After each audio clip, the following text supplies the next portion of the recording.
La dejó para protegerla y ahora, 3 años después, la mandaba a buscar para que lo viera morir. El eco de esa contradicción bestial retumbaba en el silencio opresivo de la habitación principal de la estancia, el desvelo. Alejo Valderrama, el patrón de la Patagonia, el hombre cuya voluntad era tan implacable como el viento helado que azotaba sus tierras, ahora era apenas una sombra recostada contra almohadones de lino. El aire olía a remedios caros y a la madera noble de los muebles, una mezcla que no lograba disimular el aroma sutil de la muerte que se acercaba. Cada respiración era un esfuerzo consciente, un recordatorio del fuego que lo consumía por dentro, lento e inexorable. Habían pasado 1095 días de una penitencia autoimpuesta, y ahora solo le quedaban 24 horas. Un día, para reparar el daño más grande que había hecho en nombre del amor más salvaje que jamás sintió. ¿Qué harías vos en su lugar? ¿Te atreverías a enfrentar al fantasma que vos mismo creaste? Decime desde qué ciudad me estás escuchando. Necesito saber que no estoy solo en esta locura, y si querés escuchar más historias como esta, suscríbete al canal. La decisión de traerla de vuelta había sido la última batalla contra su propio orgullo. 3 años atrás, la había echado de su vida con una crueldad calculada, fabricando una mentira tan filosa como para cortar cualquier lazo y asegurarse de que ella lo odiara lo suficiente como para no volver jamás. Quería salvarla del espectáculo de su decadencia, protegerla de la imagen de su cuerpo, traicionándolo día a día. Pero en su arrogancia no había previsto la tortura de la soledad. No había entendido que el verdadero infierno no era morir, sino morir sin sus ojos, sin el calor de su presencia que, incluso en el recuerdo, era lo único que aplacaba el frío de sus huesos. El diagnóstico del doctor Aguirre había sido un martillazo final. La enfermedad terminal entraba en su fase definitiva. 24 horas. El tiempo se había vuelto un enemigo tangible, un verdugo que afilaba su hacha con cada tic-tac del antiguo reloj de pie que marcaba el ritmo fúnebre de la casa. Afuera, la estepa patagónica se extendía hasta el infinito. Un paisaje desolador y magnífico que siempre le había dado una sensación de poder, de dominio. Ahora, desde la ventana de su cuarto, solo veía una tumba inmensa y vacía. Se imaginaba a Lucía, su Lucía, en Buenos Aires, viviendo una vida que él mismo había saboteado. ¿Cómo reaccionaría cuando Gael, su capataz, le diera el mensaje? Seguramente con furia, con ese fuego en su mirada que lo había cautivado desde el primer día. La sola idea de su desprecio le provocaba una puntada en el pecho más dolorosa que la propia enfermedad. Pero el egoísmo del moribundo era más fuerte. Necesitaba su perdón como un hombre necesita el aire. Necesitaba que ella supiera la verdad, que su abandono no fue falta de amor, sino un exceso de él. Un acto de amor tan torpe y destructivo que había terminado por aniquilarlos a los dos, cada uno en su propio exilio. Un ruido lejano. El motor de una camioneta acercándose por el largo camino de ripio rompió la quietud. El corazón de Alejo, ese músculo traidor que apenas funcionaba, comenzó a latir con una violencia descontrolada. Un tambor de guerra anunciando la llegada del único ser que podía darle la paz o la condena eterna. Un calor ajeno a la fiebre se extendió por su pecho, una corriente eléctrica que le erizó la piel y lo dejó sin aliento. Apoyó la cabeza en el respaldo, cerrando los ojos, intentando componer una máscara de serenidad que no sentía. Era ella, después de 3 años de silencio, de noches en vela y de un arrepentimiento que lo había carcomido hasta el alma. Lucía Navarro estaba cruzando la tranquera del desvelo. La puerta de su vida estaba a punto de abrirse de nuevo, y él no sabía si detrás de ella encontraría la redención o el golpe de gracia final que tanto merecía. La camioneta se detuvo, pero el motor siguió regulando por un instante. Un ronroneo grave que parecía una falta de respeto en el silencio casi sagrado de la estepa. Lucía Navarro, a sus 25 años, sintió el impacto de la estancia, el desvelo, como un golpe físico en el pecho. La casona principal se alzaba frente a ella, una bestia de piedra y madera oscura, imponente y soberbia contra el cielo plomizo de la Patagonia. Era una opulencia brutal, una declaración de poder tan vasta como las tierras que la rodeaban. El viento helado se coló por el resquicio de la puerta al abrirse y le cortó la piel de la cara, trayendo consigo el olor a tierra mojada y a soledad. Un escalofrío violento le recorrió la columna, vértebra por vértebra. Este lugar, que una vez casi fue su hogar, ahora se sentía como la tumba de una vida que nunca tuvo, un monumento a la humillación que había intentado enterrar durante 3 largos y dolorosos años. El aire mismo parecía rechazarla, denso con recuerdos que quemaban. Su vida ahora transcurría en Buenos Aires, un mundo de bibliotecas, mapas antiguos y un silencio autoimpuesto. Una vida que estaba a punto de quedar sellada para siempre. En menos de 2 meses se casaría con Sebastián Aguirre, un colega historiador 20 años mayor que ella, un hombre bueno, respetado, cuya propuesta había sido más un acuerdo de paz que una declaración de amor. Era su escape, su rendición. Un puerto seguro después del naufragio que había sido Alejo Valderrama. Este viaje a la Patagonia era una locura, una última concesión al fantasma que aún la atormentaba en sueños. Había aceptado venir, arrastrada por la insistencia casi amenazante de Gael, solo para cerrar la puerta de una vez por todas. Este era el último acto de la mujer que fue, antes de convertirse en la señora de Aguirre, una versión de sí misma más contenida, más segura, infinitamente más vacía. Sentía que este lugar era su última tentación antes de la clausura definitiva de su corazón. Gael la guió al interior sin decir una palabra. El vestíbulo la recibió con el frío del mármol bajo sus botas y el aroma abrumador de cera de abejas y un antiséptico indefinido, casi medicinal, que erizaba la piel. El lujo era asfixiante. Los techos altos con vigas de roble, los tapices flamencos que absorbían el sonido, el imponente reloj de pie cuyo péndulo se movía con una lentitud fúnebre. Todo gritaba poder, linaje, un mundo al que ella, Lucía Navarro, hija de profesores universitarios, nunca pertenecería realmente. Se sintió pequeña, una intrusa. Una parte de ella, la racional, la que había construido un muro de rencor para sobrevivir, quería darse la vuelta y correr sin mirar atrás, volver a la predecible seguridad de su vida en la capital. Pero otra parte, una corriente subterránea de masoquismo y necesidad, la anclaba al suelo. Necesitaba mirarlo a los ojos y preguntarle por qué. La pregunta que la había carcomido durante 1095 noches. Una mujer mayor, de rodete tirante y delantal almidonado, apareció desde un pasillo lateral. Era Elsa, el ama de llaves, cuya mirada era tan filosa y fría como el viento de afuera. La examinó de arriba abajo. Un juicio silencioso en sus ojos oscuros que no ocultaba su desaprobación. «La señorita», dijo, y la palabra sonó casi como un insulto.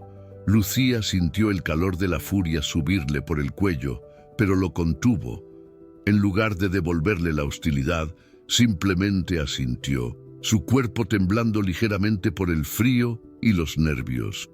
«Un vaso de agua, por favor», pidió con una voz más firme de lo que se sentía, un pequeño acto de dignidad en territorio enemigo. No iba a dejarse intimidar, no otra vez. Su calma pareció descolocar a la mujer que esperaba una reacción más visceral, más porteña. Esa simple muestra de entereza era una declaración. Ya no era la chica crédula que había huido de allí con el corazón destrozado. Elsa pareció vacilar un segundo antes de darse la vuelta para cumplir la orden. Mientras se alejaba hacia la cocina, su voz llegó desde el pasillo, dura pero con un matiz de algo que podría ser advertencia o incluso piedad. No espere encontrar al mismo hombre, señorita. El patrón ya no es el que usted conoció. Las palabras quedaron flotando en el aire pesado de la casona, cargadas de un significado ominoso que Lucía no pudo descifrar. ¿A qué se refería? La imagen de Alejo que ella conservaba era la de un hombre vibrante, indomable, cuya energía parecía emanar de la tierra misma. Un hombre cruel, sí, pero lleno de vida. La descripción de Elsa pintaba a una figura diferente, un espectro. Una curiosidad morbosa y peligrosa comenzó a picarle en la mente, pero la aplastó de inmediato. No importaba, estaba comprometida. Había venido a buscar un cierre, no a desenterrar más dolor ni a involucrarse en los dramas de un hombre que era un capítulo cerrado. Justo cuando terminaba ese pensamiento, Gael reapareció en el umbral del vestíbulo. Su rostro, usualmente impasible y curtido por el clima, tenía una expresión de urgencia contenida. El patrón la recibirá ahora, anunció, y cada palabra fue un martillazo contra el escudo que Lucía había construido alrededor de su corazón. El terror, puro y helado, la paralizó por un instante. Su plan de mantener una distancia segura, de controlar el encuentro, se hizo añicos. No habría negociación. No habría tiempo para prepararse. En el desvelo, la voluntad de Alejo Valderrama seguía siendo la única ley. Seguir a Gael por el largo y silencioso pasillo hacia el ala principal se sintió como caminar hacia su propia ejecución. Cada paso resonaba en la madera antigua, un eco de los pasos que había dado 3 años atrás, cuando huía. Ahora, el destino, con una ironía cruel, la obligaba a recorrer el mismo camino en la dirección opuesta, hacia el hombre que era a la vez su cielo y su infierno. El pasillo parecía interminable, un túnel de sombras y silencios que la conducía hacia el corazón de la bestia. Gael caminaba delante, sus pasos seguros y pesados sobre la madera centenaria. De pronto se detuvo y con un gesto mudo señaló hacia una galería de ventanales que daba a los jardines traseros. A unos 30 o 40 metros, recortada contra el cielo gris y plomizo de la tarde, vio una silueta masculina. No podía distinguir sus rasgos, solo la forma imponente de un cuerpo forjado por el trabajo y el poder. Hombros anchos, una postura erguida que desafiaba al viento helado, una presencia que dominaba el paisaje desolador con una autoridad brutal y silenciosa. Era como mirar a una estatua de granito oscuro, una fuerza de la naturaleza anclada a la tierra. A pesar de la distancia, sintió el peso de su existencia como una presión física en el pecho, una perturbación en el aire que la rodeaba. La reacción de su cuerpo fue instantánea, violenta e incomprensible. Un calor abrasador le trepó por el cuello, encendiéndole las mejillas en una oleada de fuego líquido. Su corazón, ese músculo que había aprendido a mantener a un ritmo monótono y seguro, se desbocó, martillando contra sus costillas con una furia primitiva que le robó el aliento. Un hormigueo eléctrico le recorrió los brazos hasta la punta de los dedos, despertando cada terminación nerviosa, poniendo su piel en un estado de alerta máxima. Fue un despertar animal, una respuesta visceral que no pasó por el filtro de su razón ni de su voluntad.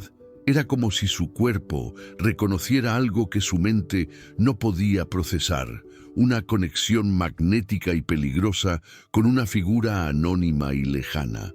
Se sintió expuesta, vulnerable, como si ese hombre, sin siquiera mirarla, pudiera ver directamente a través de ella hasta el fondo de su alma. El shock inicial dio paso a una vergüenza helada y cortante. ¿Qué carajo le pasaba? Estaba comprometida.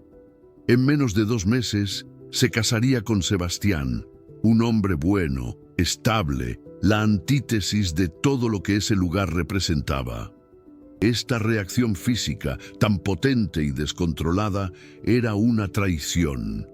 Una traición a su futuro, a su promesa, a la mujer que había luchado tanto por construir sobre las ruinas que Alejo había dejado.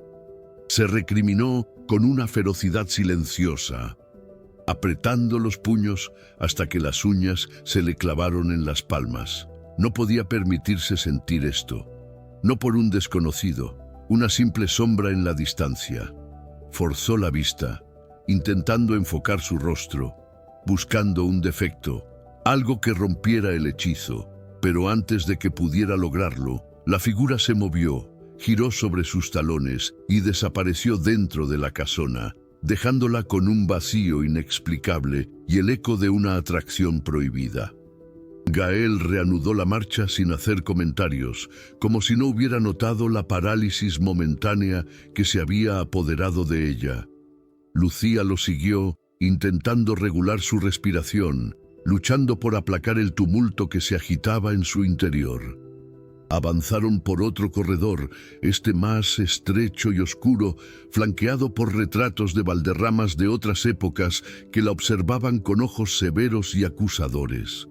Justo cuando pasaban frente a una puerta de roble macizo, apenas entornada, una voz masculina se filtró desde el interior. Era una voz grave, profunda, con un matiz ronco que parecía vibrar en la madera misma de las paredes. No estaba gritando, ni siquiera hablaba alto, pero la autoridad en su timbre era tan absoluta que silenció el latido desbocado en los oídos de Lucía. Era el sonido del poder, una melodía oscura y masculina que la envolvió por completo, deteniéndola en seco.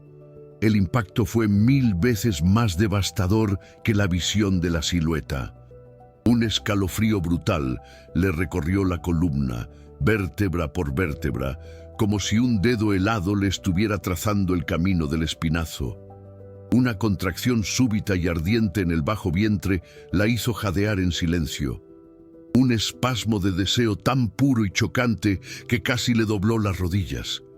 Se quedó inmóvil, pegada a la pared del pasillo, incapaz de dar un paso más. No podía entender las palabras, solo fragmentos de una conversación sobre números y tierras. Pero cada sílaba resonaba dentro de ella como una nota perfectamente afinada para tocar lugares de su ser que ni siquiera sabía que existían. Era una invasión sensorial, un asalto auditivo que la desarmó por completo. Esa voz no hablaba, acariciaba, poseía, marcaba territorio con su sola cadencia.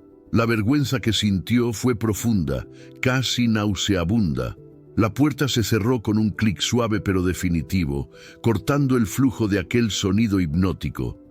El silencio que quedó a cambio fue pesado, denso, cargado con la electricidad de la reacción de su propio cuerpo.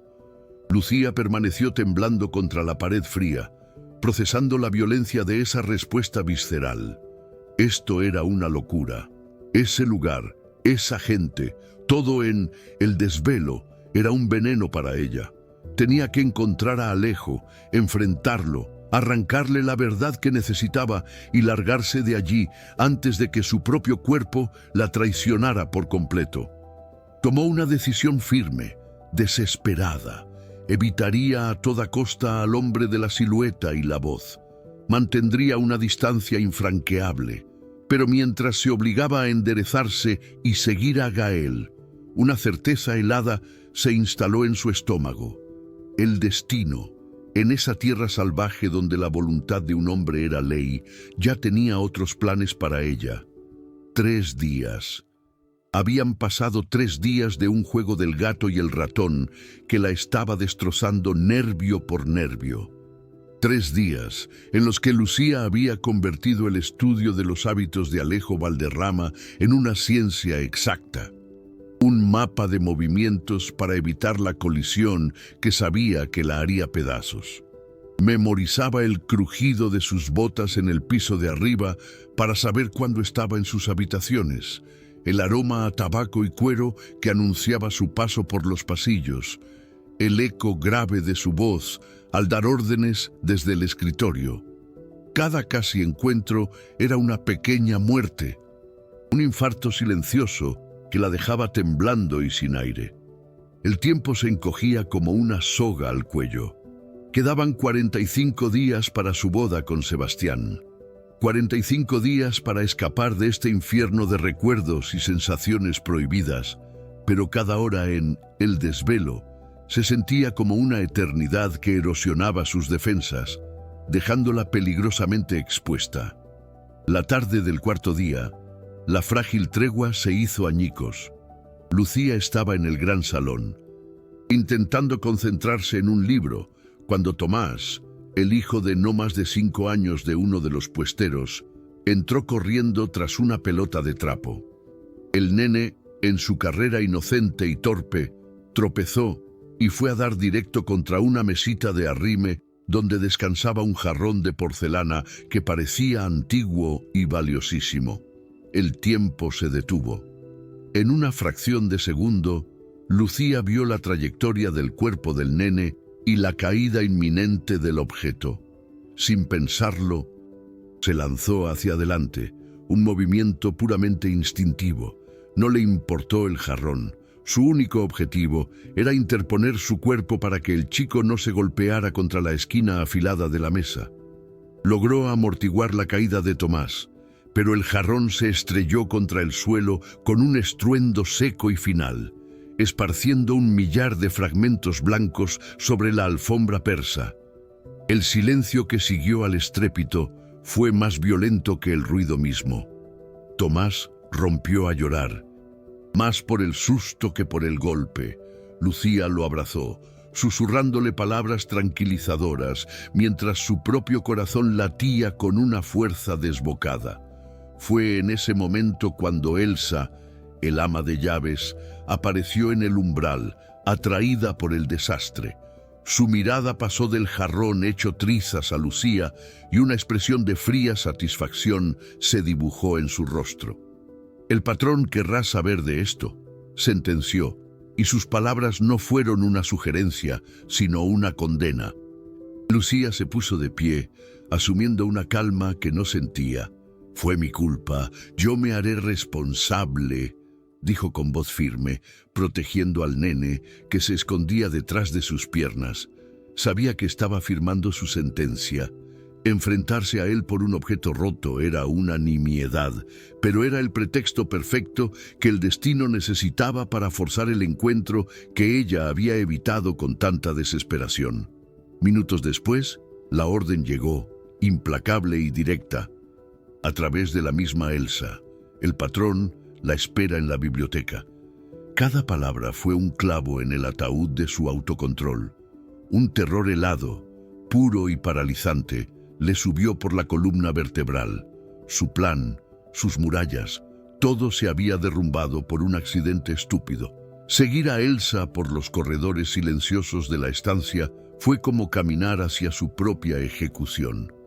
El mármol bajo sus botas se sentía como hielo, y el eco de sus pasos parecía burlarse de su intento de fuga.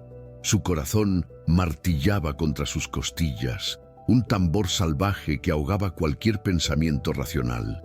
Intentó construir una defensa, una máscara de indiferencia, pero su cuerpo la traicionaba.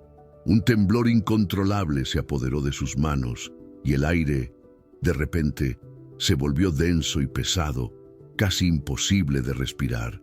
Estaba yendo directo a la boca del lobo.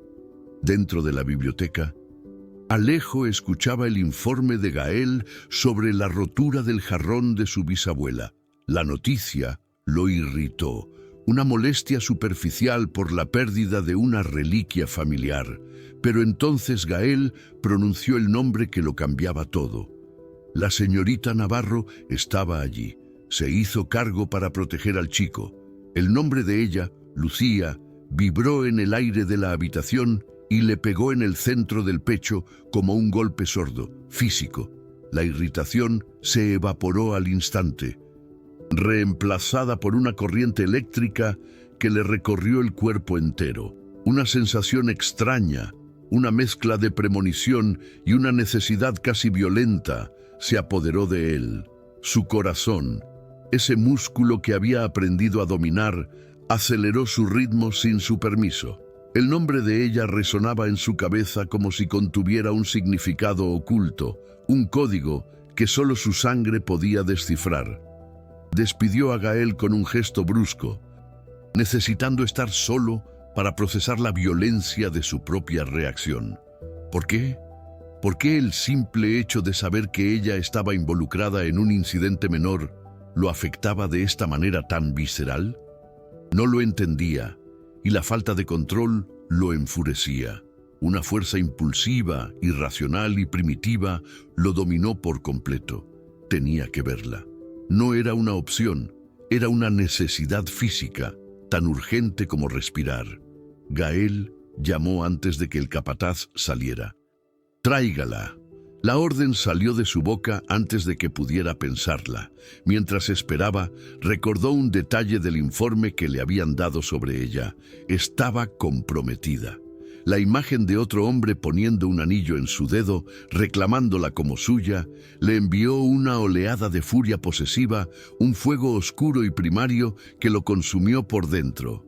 Necesitaba verla, necesitaba mirarla a los ojos. Lucía se detuvo frente a la imponente puerta de roble macizo de la biblioteca. El corazón le latía tan fuerte que sentía las vibraciones en la garganta. Adentro, Alejo se puso de pie. El sonido de la silla al correrse sobre el piso de madera fue el único aviso. Ambos sentían la presencia del otro a través de la barrera, una tensión tan palpable que casi se podía tocar. Ella levantó una mano temblorosa para golpear. Él dio un paso hacia la puerta para abrirla. El encuentro era inminente, un choque de dos mundos a punto de colisionar. Pero justo cuando los nudillos de ella estaban a 1 centímetro de la madera, la voz de Elsa sonó a sus espaldas, urgente y filosa. «¡Patrón! Hay una llamada urgente de Comodoro. Es sobre los campos del sur». La interrupción fue como un baldazo de agua fría. Lucía bajó la mano, sintiendo una punzada de frustración y, a la vez, un cobarde y abrumador alivio.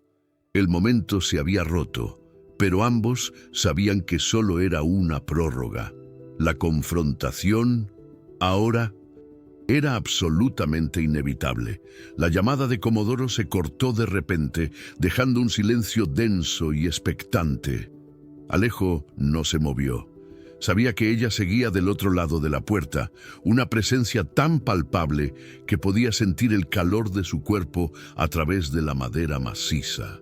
La necesidad de verla era una bestia arañando el interior de su pecho, una urgencia que superaba la razón, la prudencia y el orgullo. Con un movimiento lento, casi ceremonial, estiró el brazo y giró el picaporte de bronce. La puerta se abrió sin un solo quejido y el mundo se detuvo. El tiempo se estiró como un elástico a punto de romperse. Ahí estaba ella. La luz pálida de la tarde que se filtraba por los ventanales la envolvía en un halo irreal, encendiendo reflejos cobrizos en su pelo oscuro y suelto. No era una visión, era carne, hueso y desafío. La vio completa y el aire se le escapó de los pulmones en un silbido mudo. Cada célula de su cuerpo, cada fibra de su ser, la reconoció con una violencia que lo dejó sin defensas.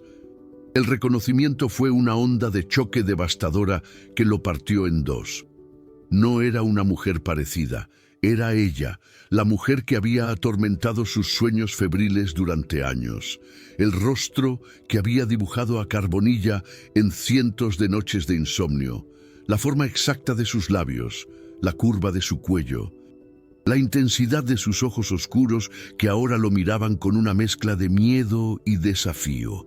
Era imposible, era una locura, pero era real. Un alivio tan brutal y absoluto lo inundó que sus rodillas amenazaron con ceder. Tuvo que aferrarse al borde del escritorio para no caer. Sus manos, las mismas que podían domar un potro salvaje, temblaban sin control. El corazón le explotó en el pecho, un latido salvaje y desbocado que ahogaba cualquier pensamiento. Un deseo consumidor, primitivo y oscuro, lo quemó por dentro. La necesidad de cruzar la habitación, de tocarla, de asegurarse de que no era otro fantasma, era tan abrumadora que se convirtió en un dolor físico. Lucía levantó la vista, obligándose a enfrentar al hombre que había evitado durante días, y el impacto fue como un golpe físico, un puñetazo en el centro del pecho que le robó el aliento y le nubló la visión por un instante. Era una pared de hombre, alto, imponente, con los hombros anchos de quien carga el peso del mundo sin esfuerzo. La camisa arremangada dejaba ver unos antebrazos surcados por venas y tendones, la piel curtida por el sol. Pero fueron sus ojos los que la aniquilaron. Dos pozos oscuros de una intensidad casi animal, que la miraban no como si la vieran por primera vez, sino como si la estuvieran reconociendo después de una vida entera de ausencia. Una belleza masculina, brutal y sin pulir, que no pedía permiso. Simplemente existía y lo dominaba todo. El aire se volvió espeso, cargado de una electricidad crepitante que le erizó la piel de los brazos y la nuca. Un terror helado se mezcló con una oleada de calor insoportable que le subió desde el vientre hasta la cara, encendiéndole las mejillas. Su cuerpo reaccionaba con una voluntad propia, una traición absoluta a su mente y a sus compromisos. Sus piernas se aflojaron, convirtiéndose en gelatina. Una humedad vergonzosa y punzante nació entre sus muslos, un espasmo de deseo tan puro y violento que la hizo sentir sucia. No tenía sentido, no lo conocía, pero una parte de ella, una memoria ancestral y profunda que no entendía de lógica ni de promesas, gritaba que sí, gritaba que había estado esperando ese reencuentro desde siempre. La imagen del rostro amable de Sebastián, su prometido, apareció en su mente como un fantasma lejano y descolorido, un ancla que ya no podía sostenerla. La necesidad de sentir el peso de esas manos sobre su piel, de probar el sabor de esa boca, era una urgencia primitiva que dolía, que quemaba, que la estaba deshaciendo por dentro. Se quedaron así, suspendidos en un silencio que contenía 1000 vidas. Él en el umbral de su poder, ella en el umbral de su perdición. El mundo exterior se desvaneció. El sonido del viento patagónico, el tic-tac del reloj, todo desapareció. Solo existían sus miradas, un puente invisible y cargado de una tensión insoportable que los unía a través de la distancia. Era una conversación sin palabras, un torrente de información que fluía entre ellos a una velocidad vertiginosa. Reconocimiento, deseo, posesión, miedo. Cada emoción era una descarga eléctrica que viajaba de un cuerpo al otro, una confirmación silenciosa de que ambos estaban sintiendo la misma locura inexplicable. Él la veía, ella lo veía, y en la quietud de esa biblioteca, en el corazón de la estancia, el desvelo, dos almas que se habían buscado en sueños y pesadillas, finalmente colisionaban con la fuerza de un destino inevitable. Ya no había escapatoria para ninguno de los dos. Fue el sonido sutil de los nudillos de Elsa golpeando el marco de la puerta lo que rompió el hechizo. Un sonido discreto pero tan filoso como un cuchillo, que los trajo de vuelta a la realidad con una violencia brutal. La conexión se cortó, pero la electricidad quedó flotando en el aire. Alejo se enderezó, la máscara del patrón volviendo a su lugar, sus facciones endureciéndose para ocultar la tormenta que lo había dejado temblando. Lucía parpadeó, como si despertara de un trance, y el recuerdo de quién era y por qué estaba allí la golpeó con la fuerza de una cachetada. estaba comprometida. Era una intrusa en la casa de un hombre que era un completo desconocido y, a la vez, el ser más familiar que había encontrado en su vida. «Señorita Navarro», dijo él, y su voz, esa voz grave y ronca que la había desarmado en el pasillo, ahora sonaba controlada, distante, casi fría. Pero era demasiado tarde. Ambos lo sabían. Acababan de encontrar algo que era imposible de ignorar, una verdad que cambiaría el curso de sus vidas para siempre. «Discúlpeme», dijo ella, y su voz, aunque un poco temblorosa, sonó clara y firme en el silencio cargado de la biblioteca. «Fue mi culpa. Yo me haré responsable por el jarrón». Alejo la observó, diseccionando cada detalle. La forma en que su mentón se mantenía en alto, el fuego desafiante que ardía en el fondo de sus ojos oscuros, la tensión en sus hombros. Cada palabra de ella era una declaración de guerra y una súplica al mismo tiempo. Él debía despedirla. Era lo lógico, lo que el patrón Valderrama haría. Pero la idea de que ella volviera a desaparecer, de perderla ahora que el destino se la había devuelto, era una tortura física, una amputación que no estaba dispuesto a sufrir. «Un accidente lo tiene cualquiera», respondió él, y el sonido de su propia voz, controlada y fría, le pareció ajeno. «No se preocupe, pero tendrá que catalogar los libros de la sección sur para compensar el daño. Le llevará semanas. La condena era una caricia, una excusa perfecta para mantenerla atrapada en su órbita». Los días que siguieron se convirtieron en una danza de tensión insoportable, un juego de proximidades calculadas y miradas robadas que los estaba dejando a ambos al borde del colapso. Sus mundos, antes separados por kilómetros de rencor, ahora se superponían constantemente en los pasillos silenciosos de El Desvelo. Él pasaba a su lado, y el aroma a cuero y a tierra mojada que emanaba de su piel la envolvía como una niebla densa, dejándola sin aire, con el corazón martillándole en los oídos. Ella sentía el peso de su mirada en la nuca cuando creía que no la veía, un calor que le quemaba la piel y la hacía consciente de cada uno de sus movimientos. Él inventaba excusas, cada vez más transparentes para cruzar su camino. Una pregunta sobre un mapa antiguo, una orden para un peón que casualmente estaba cerca de donde ella trabajaba, una inspección a los establos justo cuando ella salía a caminar. Era un comportamiento obsesivo, una cacería silenciosa donde él era el depredador y ella, una presa que no sabía si quería escapar o ser atrapada. La colisión física, cuando finalmente ocurrió, fue tan inevitable como devastadora. Lucía estaba en la biblioteca, subida a una pequeña escalera de mano, intentando alcanzar un pesado tomo de cartografía en el estante más alto. El libro se le resbaló de los dedos y, en un acto reflejo para no caer, perdió el equilibrio. Justo cuando un grito ahogado se formaba en su garganta, dos manos de hierro la sujetaron por la cintura, deteniendo su caída y pegando su espalda contra un muro de músculos y calor. El cuerpo de Alejo era una fortaleza que la envolvía por completo. El impacto la dejó sin aliento, pero fue el roce de sus dedos sobre la fina tela de su blusa, quemando la piel de su abdomen, lo que la aniquiló. Un choque eléctrico, brutal y primitivo, recorrió cada fibra de su ser, una descarga de alto voltaje que la dejó temblando, paralizada en sus brazos. El mundo se detuvo en ese instante, suspendido en el contacto de sus pieles. Se quedaron congelados en esa posición por una eternidad que duró apenas 3 segundos. Él podía sentir la fragilidad de su cuerpo contra el suyo, el latido desbocado de su corazón a través de la espalda.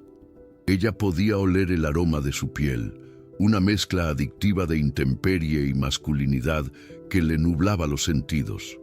Con una lentitud tortuosa, él la ayudó a bajar, pero sus manos se demoraron en su cintura un instante más de lo necesario, sus pulgares trazando un círculo de fuego sobre sus caderas.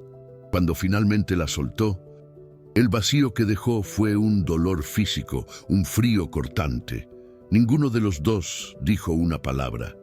Ella se dio la vuelta y huyó de la biblioteca sin mirar atrás. Pero durante horas, ambos sintieron el fantasma de ese contacto, una marca invisible que ardía, un recordatorio constante de que la barrera entre ellos era cada vez más delgada y frágil, a punto de hacerse cenizas con la más mínima chispa. La realidad exterior, ese mundo ordenado y predecible que Lucía había construido, irrumpió en la burbuja de el desvelo, con la crueldad de un despertador en medio del mejor sueño. Una carta de Buenos Aires llegó con el correo de la mañana. La caligrafía elegante de Sebastián en el sobre le pareció la de un extraño. Adentro, las palabras hablaban de fechas para la prueba del menú de la boda, de la lista de invitados, de un futuro que, leído desde la desolación patagónica, sonaba a una ficción absurda, a una vida que le pertenecía a otra mujer. El pánico le atenazó la garganta. Cada frase amable, cada plan meticuloso de Sebastián era un ladrillo más en el muro de su prisión. ¿Cómo podía volver a esa vida, a la calma tibia de ese afecto, después de haber probado el incendio que era la cercanía de Alejo? La culpa la carcomía, una serpiente fría en su estómago. Estaba traicionando a un hombre bueno, pero su cuerpo y su alma gritaban por otro que era su perdición. Alejo la observaba desde la ventana de su despacho. Viéndola leer la carta junto al rosal, vio cómo el color desaparecía de su rostro, cómo sus manos temblaban al doblar el papel. La rabia que sintió fue un veneno caliente y oscuro que le inundó las venas.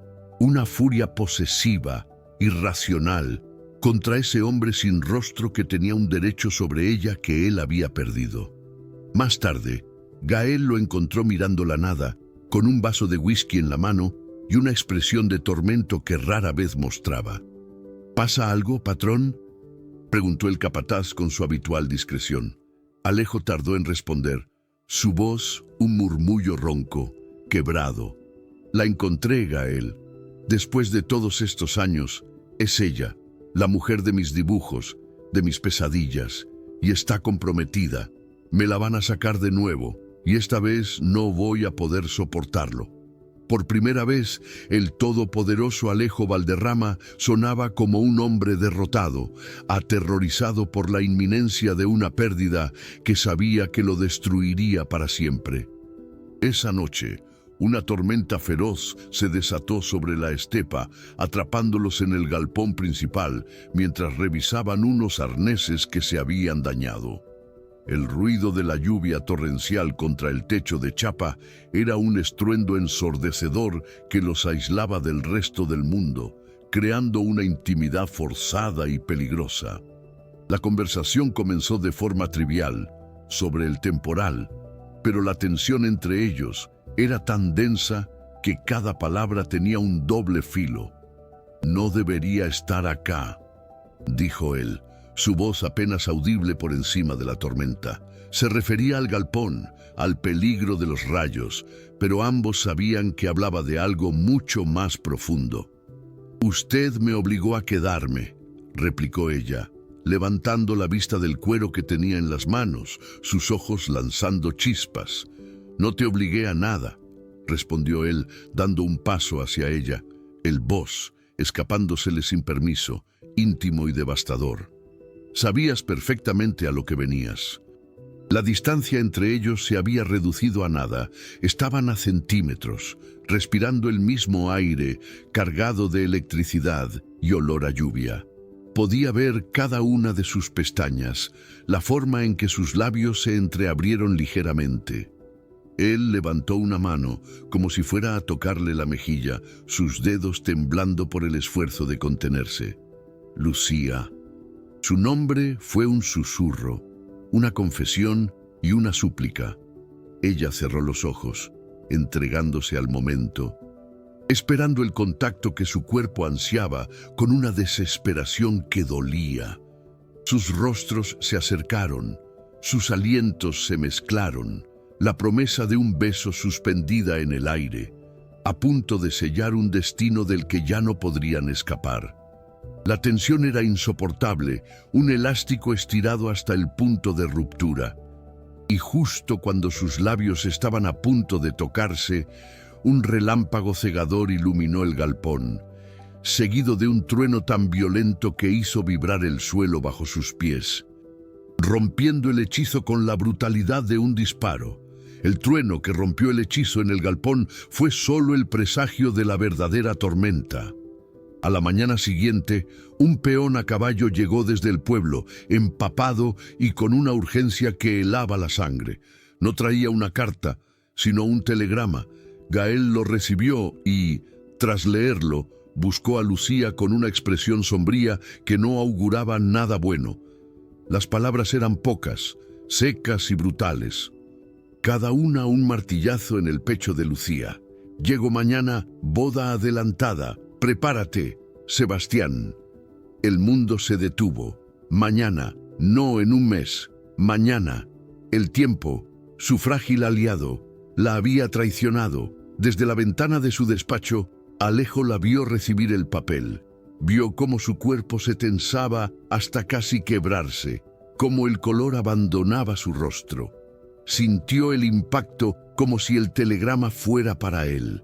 La furia que lo invadió fue una bestia primitiva, un fuego oscuro que le quemó las entrañas, aniquilando cualquier rastro de paciencia o control. No se la llevarían, no de nuevo, no después de haberla encontrado. La idea de otro hombre tocándola, reclamándola, era una tortura física que no iba a permitir. La encontró en el jardín de las 1000 rosas, el telegrama arrugado en un puño como si quisiera reducirlo a cenizas. Alejo caminó hacia ella, cada paso una sentencia. Su presencia, una tormenta de furia contenida que hacía vibrar el aire. Se acabaron los juegos, las miradas furtivas, la danza de la proximidad y la distancia. Esto era el final del camino. Se detuvo a 1 metro de ella, tan cerca que podía ver el temblor de sus labios, el pánico nadando en sus ojos oscuros.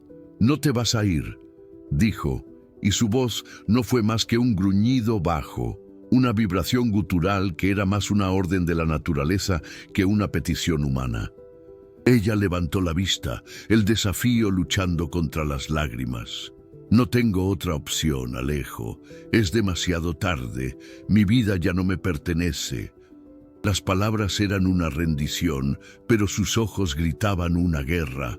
Él sabía que mentía, que estaba recitando un guión que le habían impuesto, y esa sumisión en ella, en su mujer salvaje, fue la chispa que encendió el infierno.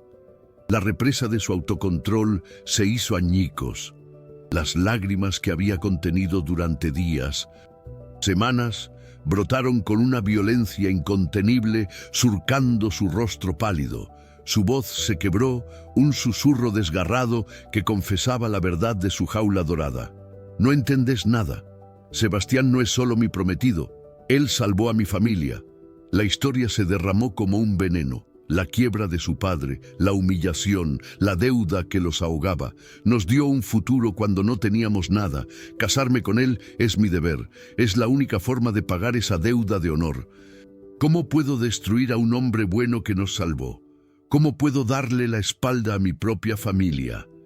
Y entonces, mirándolo a los ojos, soltó la verdad más dolorosa de todas, la que la estaba matando por dentro. «Siento por vos algo que me aterra, algo que nunca sentí por nadie. Me quema, me consume, pero no puedo elegirte, no puedo». La confesión quedó flotando entre ellos, una sentencia de muerte para los dos. Él escuchó cada palabra. Su propia agonía reflejada en el rostro destrozado de ella. La furia se disolvió, reemplazada por una ternura feroz, protectora. Cuando ella terminó, él borró la distancia que los separaba en una sola zancada. Sus manos, grandes y ásperas, le tomaron el rostro, sus pulgares borrando las lágrimas de sus mejillas, forzándola a sostener su mirada. Su voz era un torrente de emoción cruda, de años de soledad y anhelo. Yo te busqué todas las noches, Lucía. En cada sueño febril, en cada dibujo a carbonilla, en cada puta pesadilla. Rechacé a cada mujer que se me cruzó porque sus ojos no eran los tuyos. Y me hablas de deber, de un hombre bueno. El único deber que tenés es con esta locura que nos está partiendo el alma. Tu corazón es mío, lo fue desde el primer segundo, y el mío es tuyo. Pelea por nosotros, carajo. Elegime a mí, yo me encargo del resto. Me encargo del mundo entero si hace falta, pero elegime. No esperó una respuesta que ella no podía darle con palabras. Su boca se estrelló contra la de ella en un beso que no tenía nada de gentil. Era un acto de posesión, una declaración de guerra, un reclamo desesperado. El sabor de él era a tierra, a whisky y a tormenta, una mezcla salvaje que la inundó por completo. Fue un choque. Una colisión de dos almas que se reconocían en la oscuridad. Sus manos se aferraron a la tela de su camisa, los nudillos blancos, como si él fuera la única cosa sólida en un universo que se desmoronaba. Y ella le respondió con la misma ferocidad, devolviéndole el beso con 3 años de preguntas sin respuesta, de noches en vela, de un anhelo que había creído muerto. El calor se extendió por sus venas como un incendio forestal, quemando el deber, la culpa, el miedo. En ese instante no existía Sebastián, ni su familia, ni el mañana. Solo existía el sabor de su boca, el peso de su cuerpo contra el de ella y la certeza absoluta de haber encontrado su lugar en el mundo. Se separaron jadeando, con los labios hinchados y los ojos brillantes de lágrimas y deseo. El beso lo había cambiado todo, había sellado un pacto inquebrantable, una verdad que ya no podían ignorar. Pero la realidad volvió a caer sobre ellos como una guillotina. Sebastián llega mañana al mediodía, susurró ella, y las palabras sonaron como una blasfemia, como ceniza en su boca. El impasse era ahora un abismo de dolor. Alejo la miró, y la desesperación en sus ojos había sido reemplazada por una determinación de acero, una calma peligrosa. «Déjalo que venga», dijo, y su voz era la del patrón, la del hombre cuya voluntad doblegaba la tierra. «Esta es mi estancia, y vos sos mi mujer. No te vas a ir a ningún lado con él». Tuvo que soltarla. Verla caminar de vuelta a la casona para enfrentar un futuro que él ya había decidido que no ocurriría. La batalla final estaba declarada, y faltaban menos de 24 horas para que el primer disparo sonara. La partida fue un desgarro silencioso, una amputación sin anestesia. Lucía no dijo adiós. Simplemente dejó que Gael la llevara a la camioneta bajo una llovizna helada que parecía llorar por ella. Al pasar por el establo, el pequeño Tomás corrió hacia ella, aferrándose a su pierna con la desesperación de un niño que no entiende de finales. «¿Ya te vas, señorita Lucy? ¿No me vas a leer más cuentos?», preguntó con la voz quebrada. Cada palabra fue una puñalada. Ella se agachó, lo abrazó con una fuerza que le dolió en los huesos y le susurró que volvería, una mentira piadosa que le supo a veneno en la boca. Elsa la observaba desde la puerta de la casona y por primera vez, en los ojos duros del ama de llaves, Lucía vio un destello de algo parecido a la piedad. Subió a la camioneta sin mirar atrás, porque sabía que si lo hacía, si se permitía un último vistazo a la ventana del despacho de Alejo, su resolución se haría polvo y se quedaría para siempre en ese infierno bendito. Alejo no la vio partir. Se quedó inmóvil en su despacho, escuchando el motor de la camioneta alejarse por el camino de ripio hasta que el sonido fue devorado por el viento.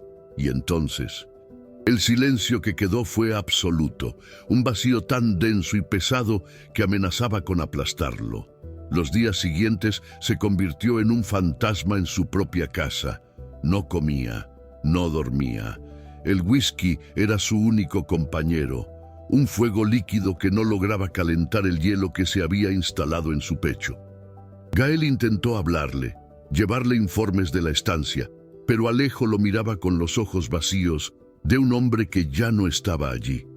Su poder, sus tierras, su fortuna, todo se había vuelto una escenografía absurda, un decorado inútil. ¿De qué le servía ser el dueño de la Patagonia si no podía tenerla a ella? Por primera vez en su vida, el patrón Valderrama era impotente, un rey destronado en un reino de cenizas, carcomido por un dolor tan profundo que le quitaba el aire. Mientras tanto, en Buenos Aires, la maquinaria de la boda avanzaba con una eficiencia implacable. Lucía se movía como un autómata a través de las pruebas de menú. Las reuniones con la wedding planner, las sonrisas forzadas a parientes lejanos. Cada detalle perfectamente orquestado era un clavo más en su ataúd. El día antes de la ceremonia, llegó el vestido. Era una creación de un diseñador famoso, una cascada de seda y encaje que había costado una fortuna. Su madre lloró de emoción al verla con él puesto. Pero cuando Lucía se miró en el espejo de cuerpo entero, no se reconoció. Vio a una extraña, una prisionera vestida de blanco, con los ojos muertos y la piel pálida. El vestido no era una promesa de felicidad, era una mortaja. La tela fría sobre su piel le recordó el calor de las manos de Alejo en su cintura, y un sollozo seco y desgarrado se le escapó del pecho. Un sonido de pura agonía. En la soledad de su despacho, rodeado por la penumbra del atardecer patagónico, Alejo tomó un libro de cartografía que ella había estado usando. Al abrirlo, una pequeña flor silvestre que Lucía había puesto como señalador cayó sobre sus manos. Ese gesto tan simple, tan de ella, fue el detonante. La imagen de su rostro, la sensación de sus labios, el sonido de su voz diciendo que no podía elegirlo, lo golpeó con la fuerza de un rayo. Una claridad cruel y devastadora lo atravesó. No podía vivir sin ella. El honor, el deber, el escándalo, todo era una mierda. La vida sin Lucía no era vida, era una condena. Se puso de pie de un salto, la energía volviendo a su cuerpo como una descarga eléctrica. El fuego en sus ojos era el del viejo patrón, el hombre que doblegaba al destino. «Gael», gritó, su voz resonando por toda la casona, «prepara la camioneta». Ahora, el poder no significaba nada sin ella, y él iba a recuperarla, aunque tuviera que quemar el mundo entero para hacerlo. El espejo le devolvía la imagen de una novia perfecta, el velo cayendo como una cascada de niebla sobre sus hombros, pero Lucía solo veía la mentira, el reflejo de la mujer que estaba a punto de vender su alma por gratitud, el recuerdo del beso de Alejo, ese beso salvaje, posesivo y desesperado en el jardín de las rosas. Era un fuego fantasma en sus labios, una marca que el vestido de novia no podía ocultar. Comprendió con una nitidez dolorosa que estaba cometiendo el error más grande de su vida. Casarse con Sebastián no sería un puerto seguro, sería una cadena perpetua en una celda de afecto tibio y respetuoso. Sería despertar cada mañana extrañando una tormenta que solo Alejo podía desatar. Por primera vez, la idea de elegir, no por deber, ni por familia, sino por ella misma, por su propio y egoísta deseo, tomó forma en su mente, una idea aterradora y liberadora. Pero mientras escuchaba la música nupcial empezar a sonar en el jardín, una pregunta helada le atenazó el corazón. Sería demasiado tarde. Gael encontró a Alejo en la entrada, ya con las llaves de la camioneta en la mano. Patrón, piense en lo que va a hacer. El escándalo, la familia de ella. Pero Alejo lo cortó con una mirada que no admitía réplica. El único escándalo sería dejar que el amor de mi vida se case con otro hombre. Sentenció, su voz vibrando con una determinación que era casi violenta. Subió a la camioneta y la arrancó con un rugido que pareció hacer temblar los cimientos de la estancia. No había un plan, solo una certeza. Tenía que llegar a ella. Mientras tanto, a cientos de kilómetros de distancia, las puertas del jardín se abrían. Lucía, del brazo de su padre, dio el primer paso sobre la alfombra blanca. Los invitados se pusieron de pie. Sebastián la esperaba en el altar con una sonrisa amable que a ella le pareció una mueca macabra. El sol de la tarde le daba en la cara, pero ella solo sentía el frío de una decisión inminente. La ceremonia había comenzado. El tiempo se había acabado. El aire del salón principal de la estancia de Sebastián olía a una mezcla sofocante de lirios blancos y la cera cara de las velas, una mentira perfumada. Lucía estaba de pie junto a él en el altar improvisado, el vestido de seda pesando sobre sus hombros como una armadura de rendición.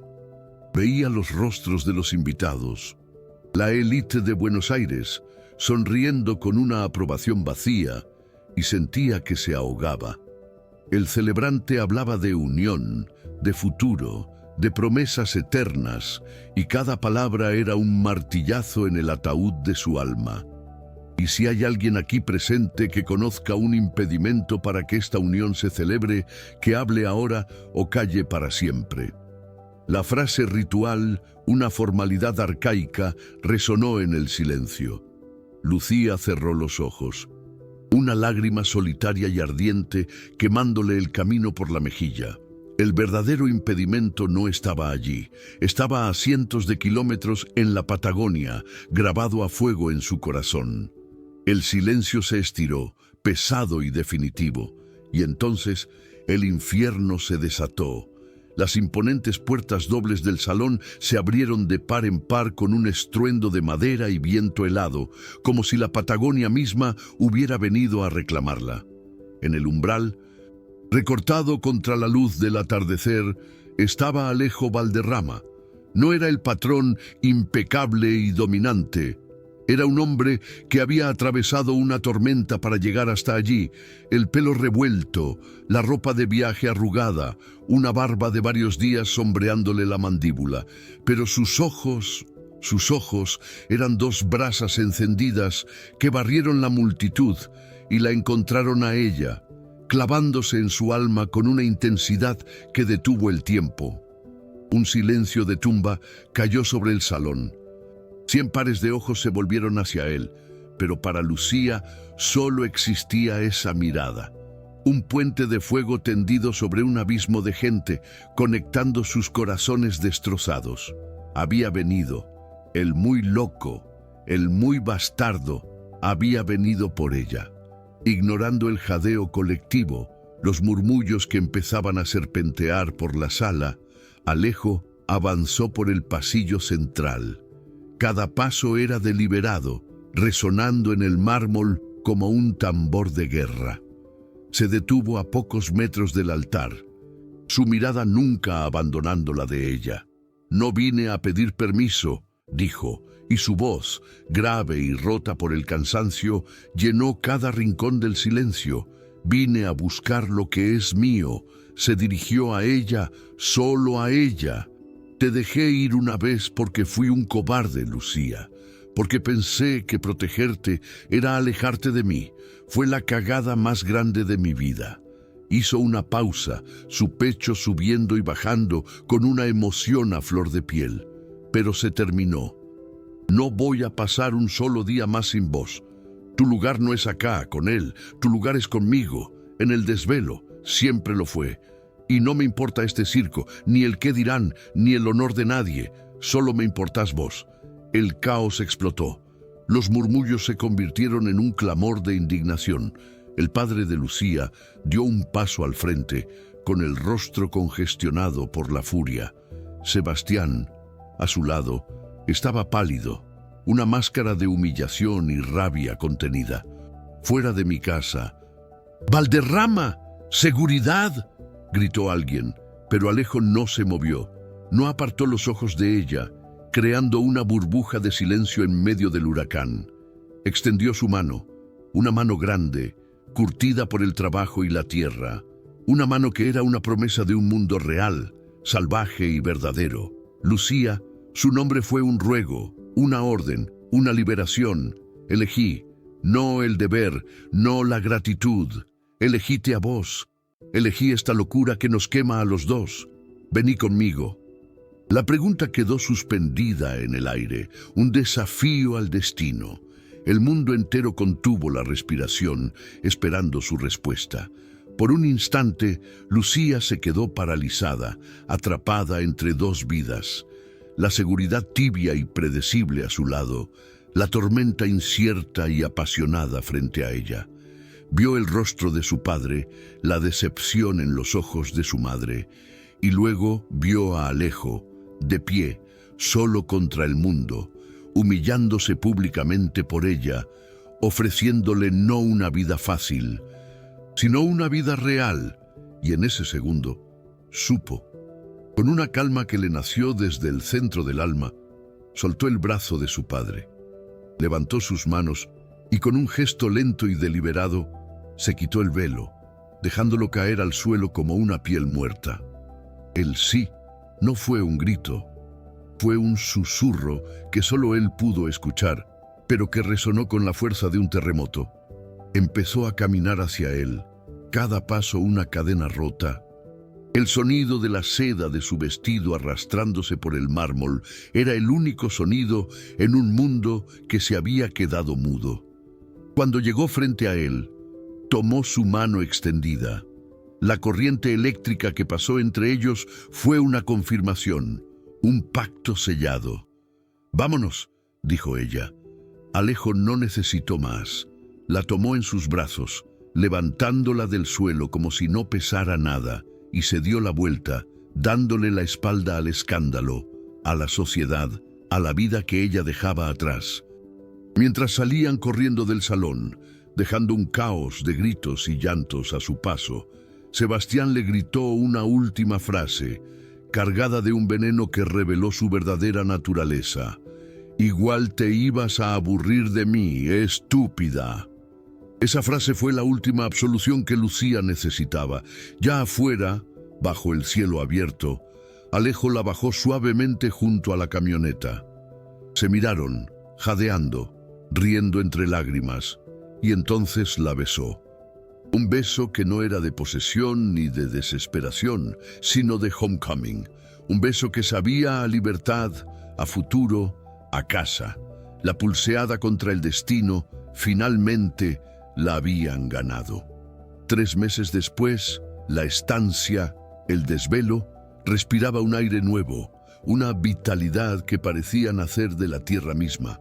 Los amaneceres ya no eran un recordatorio del tiempo que se acababa, sino una promesa. Alejo se despertaba cada mañana con el peso tibio de la cabeza de Lucía sobre su pecho. El aroma a jazmín de su pelo mezclado con el del café recién hecho que Elsa, ahora con una sonrisa cómplice, les dejaba en la puerta. Pasaban las tardes a caballo, recorriendo los límites de ese feudo que ahora era de los dos, sus risas perdiéndose en la inmensidad del viento patagónico.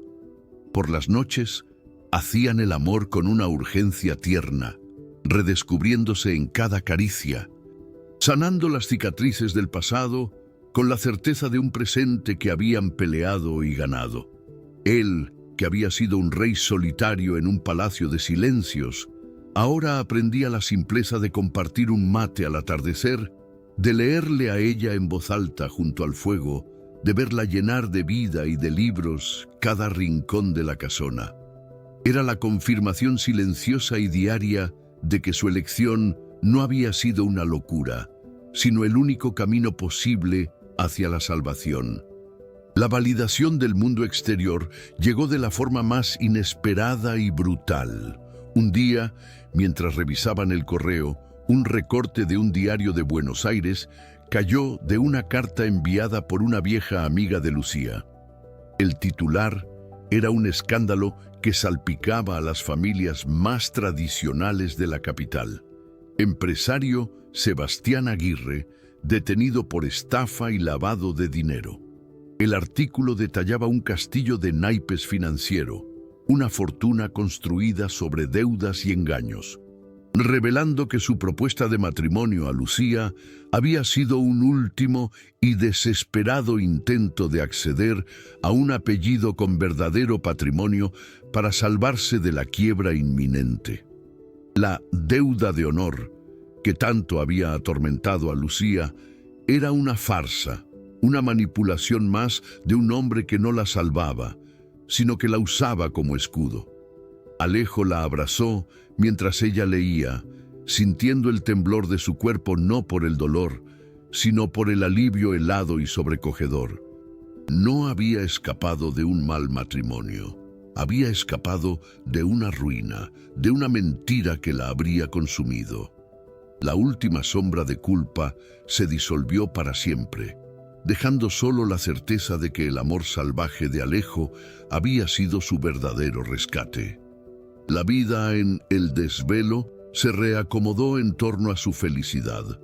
El pequeño Tomás pasaba casi todas las tardes en la casona, sentado en las rodillas de Alejo, mientras éste le enseñaba los nombres de las estrellas. O siguiendo a Lucía por el jardín de las mil rosas, ahora más florecido que nunca. Gael, el leal capataz, observaba a su patrón con una admiración renovada. Una tarde, mientras compartían un whisky en el despacho, se lo dijo sin rodeos. Pensé que se había vuelto loco, patrón, pero viéndolos ahora entiendo que el único loco era yo por dudar. Incluso Elsa, el ama de llaves que había sido una fortaleza de desaprobación, se había rendido a la evidencia. Cuidaba de Lucía con una devoción casi maternal, asegurándose de que nunca le faltara nada, aceptándola finalmente no como una intrusa, sino como el alma que la estancia había estado esperando. Los arcos menores de su historia se cerraban en un círculo de paz y aceptación, construyendo un pequeño universo donde su amor no solo era posible, sino que era la ley que lo regía todo. Una mañana, Alejo despertó antes del alba. El aire ya no olía a remedios y a muerte inminente, sino a la tierra húmeda por el rocío y al perfume de las rosas que se colaba por la ventana abierta. Giró la cabeza sobre la almohada y la vio. Lucía dormía a su lado, una mano sobre su corazón, su respiración acompasada con la de él. La imagen borró para siempre el fantasma de la soledad que lo había atormentado durante años. Ya no era un hombre esperando el final de sus últimas 24 horas. Era un hombre al comienzo de una vida entera. Acarició su mejilla, sintiendo el calor de su piel, la realidad tangible de su presencia. Ella se removió en sueños y sonrió. Él la había dejado para protegerla, y ahora, cada día a su lado, era ella quien lo protegía a él de sus propios demonios. Se inclinó y la besó suavemente en los labios, un susurro en la quietud del amanecer. «Te encontré», le dijo. Y en esa simple frase estaba contenida toda la verdad, la pulseada contra el destino. Al final, la habían ganado.